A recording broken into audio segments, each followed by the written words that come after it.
Kalian pasti sadar, kalau akhir-akhir ini banyak banget konten kreator yang ngomong bakal ada sesuatu yang menyeramkan terjadi di tahun 2030 dan seterusnya.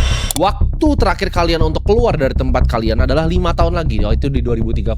Berapa penting tahun 2030 untuk Indonesia? Ya karena menuju tahun 2030, dunia bakal berubah lebih cepat, guys. So, kita akan membahas krisis yang sebentar lagi akan datang. Waktumu cuma sisa 5 tahun ketika Anda membuka video ini. Dan ternyata, itu bukan omong kosong. Di balik transisi teknologi besar-besaran yang akan meledak di tahun 2030, ternyata dunia juga sedang berjalan menuju sebuah krisis yang sangat ekstrim. Dan yang bikin ngeri, krisis tersebut ternyata sudah diprediksi 50 tahun yang lalu oleh 3 orang peneliti dari Massachusetts Institute of Technology, yang dimana pada tahun 1972, ketiga peneliti ini melakukan sebuah perhitungan matematika yang pada zamannya dianggap sangat kontroversial. Perhitungan itu dikenal dengan nama The World 3 atau Dunia Ketiga. Dan dari perhitungan matematika itu, muncullah sebuah grafik yang dinamakan business as usual, dan bentuknya seperti ini. Grafik ini mungkin terlihat asing dan abstrak di mata kalian, tapi percayalah, jika kalian benar-benar paham arti dari grafik ini, kalian mungkin akan merasakan kepanikan di kepala kalian. Karena, grafik ini secara terang-terangan menunjukkan bahwa manusia sedang berjalan menuju kehancurannya sendiri. Perhitungan matematika World 3, grafik business as usual, dan seluruh bencana yang tersembunyi di baliknya akan kita bahas dalam video ini. Jadi, pastikan kalian tonton video ini sampai selesai, agar kalian tahu bahwa kehancuran bumi itu sebenarnya sudah ada di depan mata kita.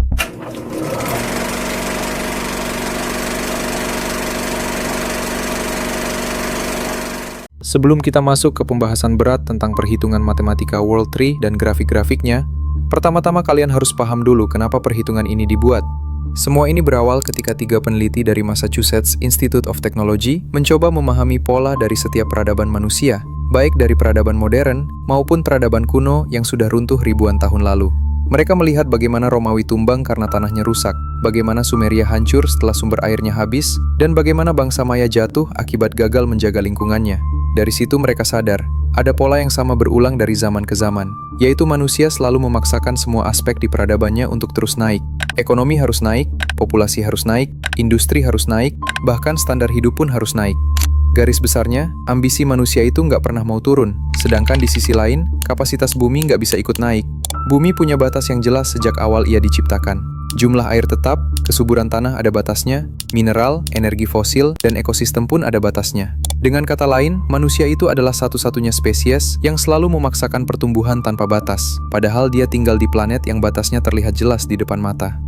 Berdasarkan kenyataan itulah Donella Meadows, Dennis Meadows, dan Jorgen Randers membuat sebuah model matematika yang dinamakan World 3. Alasannya sederhana, mereka cuma ingin tahu sejauh apa manusia bisa bertahan dengan pola hidup seperti ini. Dan hasilnya, sungguh di luar dugaan.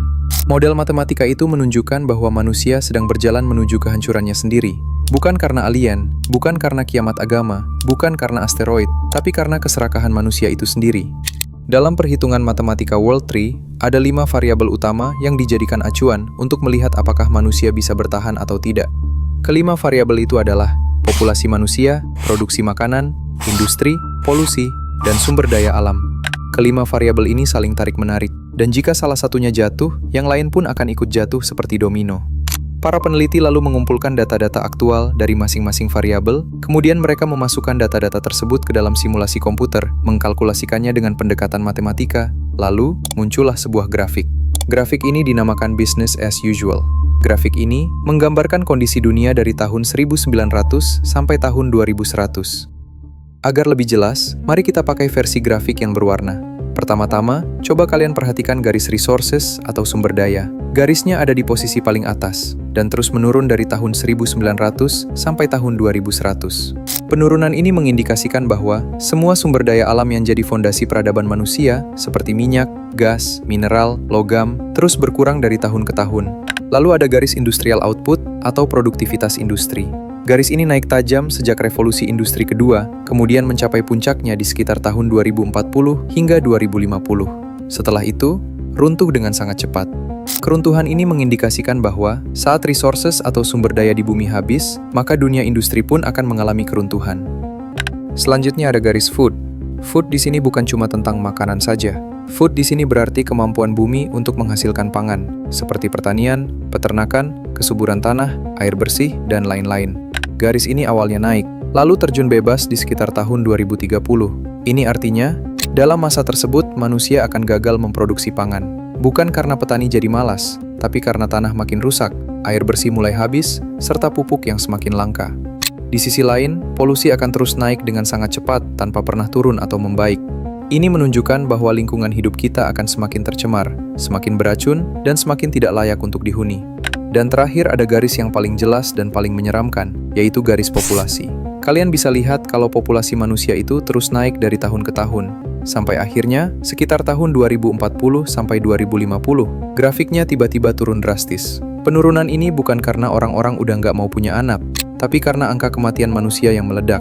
Dan alasannya jelas, habisnya sumber daya alam, kelangkaan pangan dan air bersih, serta polusi yang mematikan, pada akhirnya membawa manusia dalam situasi krisis yang sangat ekstrim. Semua laporan tentang model matematika, parameter, grafik, dan penjelasan lengkap tentang World Tree tertuang dalam buku Limits to Growth.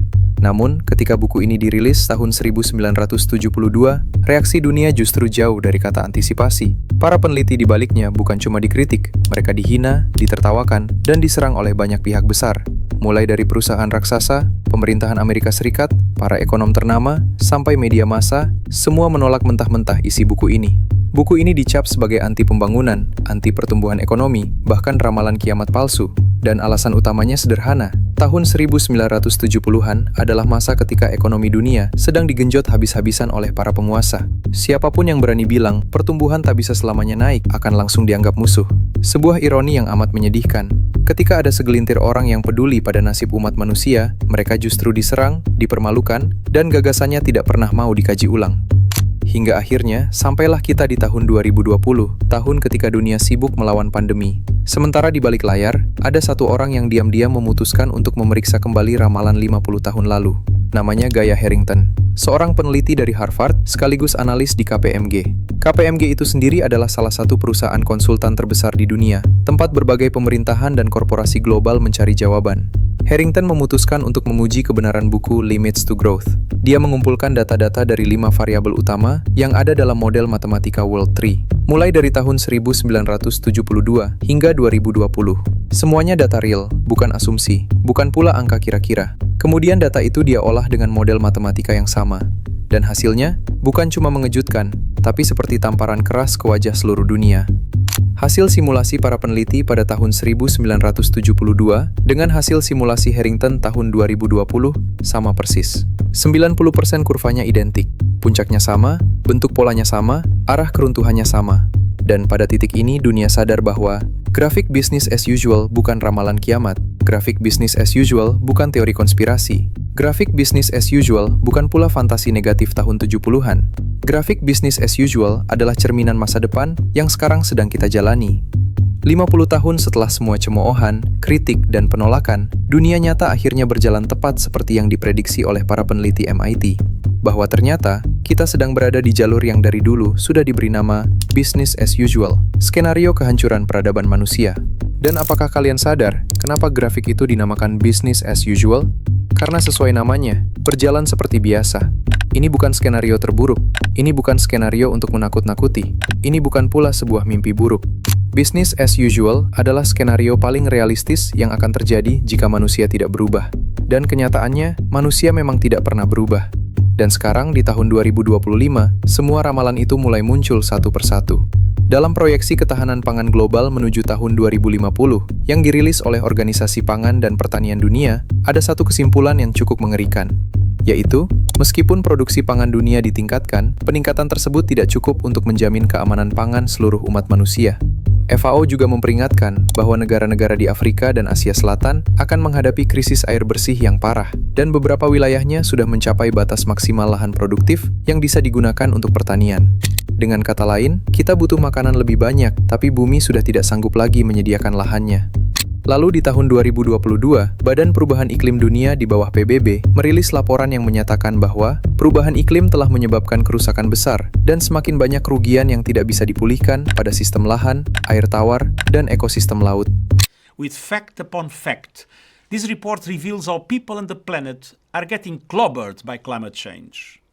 Nearly half of humanity is living in the danger zone now. Many ecosystems are at the point of no return now. Jadi bukan hanya soal gagal panen, tapi bahan baku untuk memproduksi pangannya pun ikut hilang.